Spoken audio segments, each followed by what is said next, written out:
What is going on, everyone? Look what we finally got in the mail. The long-awaited PG Unleashed Nu Gundam, and it is absolutely gigantic. Alright, let's take it out of the box. It's so big, I had to do it on the floor because my table was too small. I'll give you some comparisons so you can see what the scale was like. If you already have the PG Unleashed RX-78-2, you can see it's kind of similar in height, but the thing that is surprising is the width. Just look how much wider it is in comparison. I know you've already seen it online, but here's a close look. You have 1 and then 2. It's basically almost 3 of these guys. I'm just gonna put it on the scale and watch this. It is almost 7 kilograms. That is so heavy. And for all of you guys out there with a girlfriend, wife, family that you have to get permission to buy this kit for, try to come up with some reasonings like this. You have stuff like RG kits. Here we have an RG Nu kit. You can see this is absolutely tiny in comparison. Some people were saying you could buy 10 of these for the price of one of these.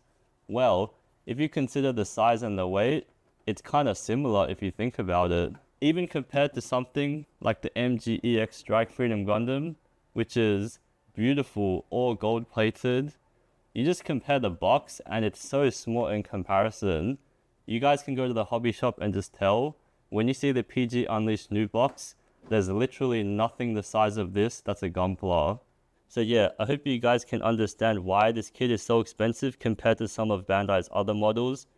Casuals or people not into Gunpla would think you're delusional for spending so much money on a piece of plastic, but I think it's more than that. If you're into the RG Nu Gundam, this will definitely be the end goal when you eventually get old enough to buy it.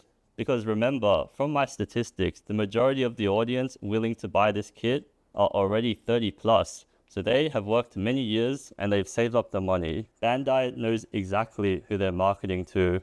I think Bandai really nailed the art design. It's absolutely spectacular. From the top, you have the logo and it kind of goes continuously down and around to the side. I think that's kind of incredible because look how detailed they are with the design. It's basically looking like the real thing with their 3D render. And if you were to look on the side, you'll notice that it says down below, approximately actual size. So it's kind of cool. This is the first time I've ever seen the side of a box with such details. The back side, it shows you what it looks like fully posed, kind of a more faded away version here. And then what it looks like in Unleashed form, in the beam saber, different type of poses. But this, not including bases for the fin funnels, that's a little bit annoying, but I know definitely people are solving this issue. I have a video showing that. Some more poses over here. This LED light set, I have nothing to say. Let's just wait for the third parties. I'm probably going to delay my video just to install the third party LEDs. And then close up of the different type of things. Nothing new. Metal pieces. It's just basically what's in the manual. But for someone that's never seen this kit before, definitely would make them curious about what's inside. One of the most fun parts of Gunpla is definitely the experience of opening the box. So let's get it started. You open the tabs, it lifts right up, nothing new. But what you get greeted with is kind of insane. The manual is the first thing I see, and oh my goodness. This is absolutely beautiful. It's a full-on book magazine we have here. At the end of the video, I'm going to go in detail on every single page, so skip to there if you're interested. But as we continue, you'll see we get 3 different type of boxes, and it has the logo for Anaheim Electronics. It feels like we are the builders and we're a part of the company. Look how thick the boxes are. I want to show you the comparison. Let's say this is the thickest thin middle. Let's take out the middle one.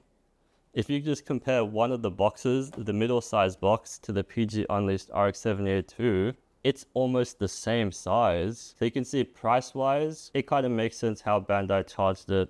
One thing amazing is that the boxes inside the boxes have such detailed line art. I know some people are going to cut it out and then put it as a frame. I'll show an example of someone I saw do it in Japan, shout out to them. But seriously, the closer you look, the more detailed it gets. I can't believe they put this on as box art because it goes through everything such as what the Hyper Bazooka does. And this is just purely the inner frame box. Look at that, you can see the inside and how it goes into different parts. This is what it looks like. Some people might argue that this could be a piece of art. And then you have the front view. It's so big as well. My hand, it's basically my whole hand is taking up the torso. And then you can see it goes through about the articulated hands, and it has the manipulated ones. You also have a detailed box of the outer armor parts. The line art, it's so detailed. Just have a grasp of everything. If you guys ever get your hands on this kit, you'll be spending some time to look at what they have on this box. It looks incredible that you can kind of see what it looks like in the Unleashed form versus not.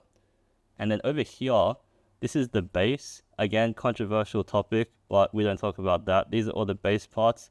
Holds up the fin funnels and all the different hands. I like how they included both articulated and non-articulated hands. A few years ago, you would have never imagined the fin funnels to be their own box. Just look how many parts it has, the level of detail. It's just insane. I know people are complaining that they sacrificed articulation for aesthetics, but there is a part on the base that holds it up, and I feel like people will make more creative solutions. The fact that the fin funnels can go into Unleashed form, that's just different. And there's all this explanation of what they can do. This prism right here is from the barrier the fin funnels can form. If you watch the anime, you'll see what I mean. And now, let's see what's inside. Opening the first box, this is mainly the inner frame parts. A little bit difficult to open, you gotta shake it a bit. But once it's open, it reveals, oh my goodness. Every piece looks so big. You see, the thing that strikes me first is how large these hands are. It's even bigger than the PG Unleashed RX-78-2 ones. I can't believe it, but you've probably already seen this on other YouTube videos, but the size is quite unbelievable to imagine unless you see it in person. Maybe this comparison might help. This is the PG Unleashed Nu Shield, and this is an iPhone 14 Pro, and you can kind of see it's almost double the size of the phone. That's kind of crazy. I'm not going to go through every single part because you've probably already seen this from other YouTubers, but yeah. I can't believe this box only has inner frame parts. You know, I know things are big, but when you see it in person, it just feels unreal how big it is. Literally the size of my thumb are the metal vulcans on the backpack, and the waterside decals and metallic stickers. This looks like it's going to take years to put on the kit. I'm pretty sure I won't have time to do everything quickly, but yeah. This, mostly also on the inner frame and spare parts, you would have seen that video already. It's gonna be a pain to put all this on. And as you see in the box, it's just runner after runner. It will take so long to take everything and clean it up. You can see the lead wire in here. Make sure not to cut too much because they only give you the exact amounts. And the green metallic, in person, it's absolutely stunning. I can't believe how good it looks. In my personal opinion, everything looks better in person. So if you guys have a chance to see this at the shop, definitely go ahead. One thing, a little criticism though, the paint is unevenly spread, but this is a Bandai thing. What you can see is well done, what you can't see isn't, so not a big deal. And this is the injection molded silver. I know some people online were complaining about how there were mold lines, but on my version of the kit, it is not that big of a deal. You can barely see it, so hopefully you guys won't even notice. Also, unlike the PG Unleashed RX-78-2, there is no phase 1, phase 2 build. It's just straight to inner frame and outer frame. So what you notice is the level of detail. It's hard to see in the light, but it's just so small and minor, and most of it gets covered up. They really prioritize the building experience, because most people, you only see the finished product, everything's covered up by the white armor. But when you open it and start building it yourself, just spend some time to admire all of these little details.